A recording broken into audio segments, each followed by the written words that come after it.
Hey YouTube, Longbob Leafer here, and I want to make a video today about the Lord of the Rings. So I finished the book last night, or no, 2 nights ago, and I want to make a video about it and what I thought about the book. I've read it before, but this is my second read through. As a book like Lord of the Rings, I don't think you can fully encompass the grandeur of J.R.R. Tolkien's works by one read through, since it's so complex and so detail oriented. It's good to really do a second read through to kind of catch all the small things that you missed before, because trust me, there's a lot of small things.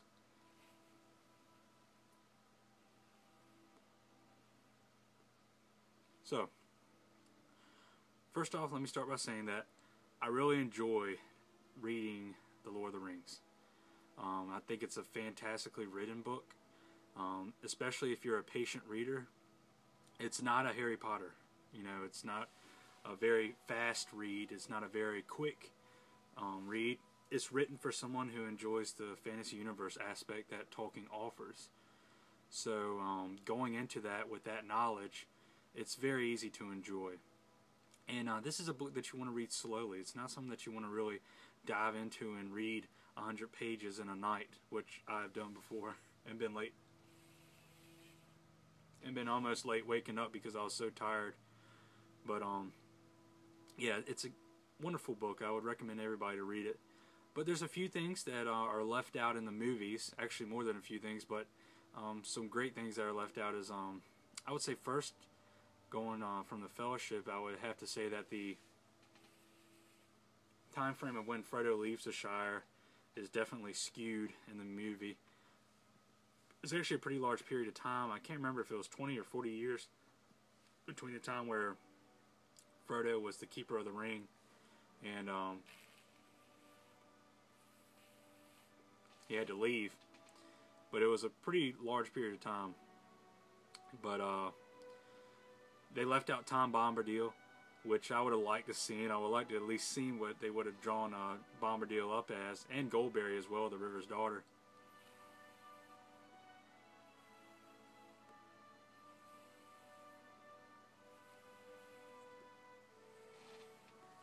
But besides that, and there's also, you know, you got towards the end of the book, you have the Scourging of the Shire and all that taking place, the Battle of Bywater, which is really cool. I kind of enjoyed that part of the book. Basically, the hobbits just completely taking back the Shire from the evil men that were banded together with Saruman. They were promised to have the Shire by Saruman. So, yeah, it was really good. I enjoyed that part of the book. And that was left out from the movies. But you know what? I think the movies flowed greatly, so I'm not criticizing Peter Jackson's interpretation whatsoever. I think he did a fantastic job, and they're one of my favorite film series. Oh yeah, I got my Hobbit t-shirt on. You like it?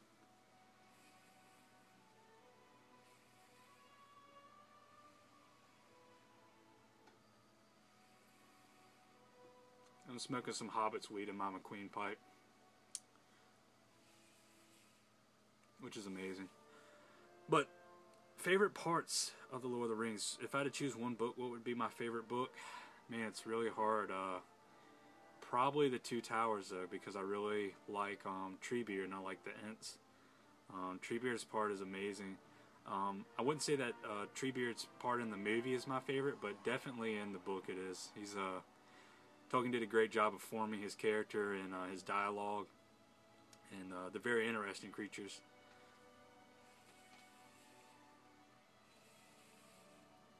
Especially with the characters of Merry and Pippin involved with it. Oh my gosh, it's such a good combination. He really did it up. But yeah, I would have to say Treebeard and that whole part. I can't remember what chapter it was in The Two Towers, but that's definitely a highlight. And right now, after I'm done with reading Lord of the Rings, I'm reading the Silmarillion again. Here it is right here. It's pretty good stuff. I've read it. I'm very familiar with the Silmarillion because I've read it after the Lord of the Rings. But if you never read the Silmarillion, you probably should. And it's not just the Queen of Silmarillion. This comes with. I don't know if this was offered in the original published. I think this was published in. It doesn't say. Fairly recently. This includes. I'm probably gonna mess up the pronunciation. Ainulindale. Let me try that again. It's Ainulindale. Ainulindale, something like that. And that just goes over the history before Middle Earth and before the. Basically goes over the Valar and what they are. And it comes with the Valaquenta, which is basically the elf's interpretation or.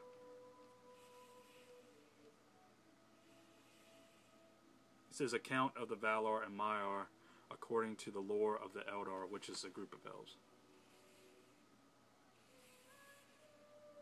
But if you're ever interested in some of the backstory regarding the elves, where they came from, men where they came from, the hobbits or the dwarves, what the wizards actually are, and who is the all-surrounding spirit of Middle-earth, the Silmarillion is a great book to read, and I might do a video series on that. Actually, I just kind of sparked that idea in my head to explain to some of the people who aren't very fond of reading some of the backstory of the Lord of the Rings.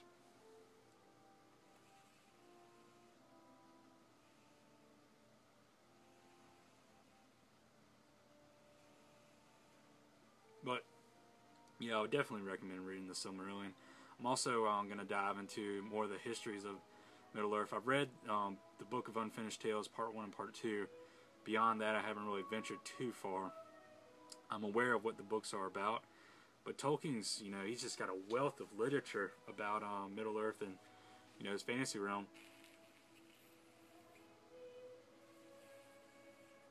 You can tell he's a man that really enjoyed his work, and he enjoyed writing and enjoyed creating the fantasy universe. He's got his own language. He's got, I think it's pronounced Kenya or Quenya.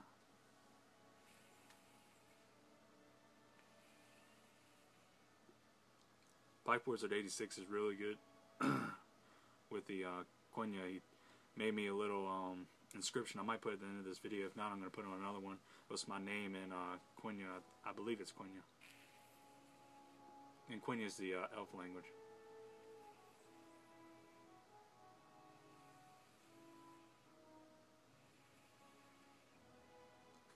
Now, the only real criticism I do have of some of J.R.R. Tolkien's works is that there are so many names. I mean, the names are just overwhelming, and to remember them all, it's really a task. So that's why I tell you to read the book slow, and even if you don't remember all the names, that's cool. Like in the Silmarillion, there's a ton of names at the beginning, but then it kind of goes off into its own story. There are, of course, less names. But I would really like for them to make the Silmarillion into a book. Not the whole thing, of course, but at least parts of it. I think it would definitely go over well. To me, it's one of the best stories ever told.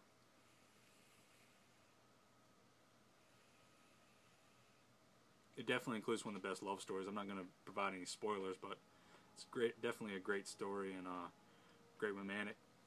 But anyways, guys, this has been the Longbound Leafer. I enjoyed talking with y'all. Enjoy reading the Lord of the Rings. I recommend all of you to do that. But anyways, guys, I'm signing out. Later.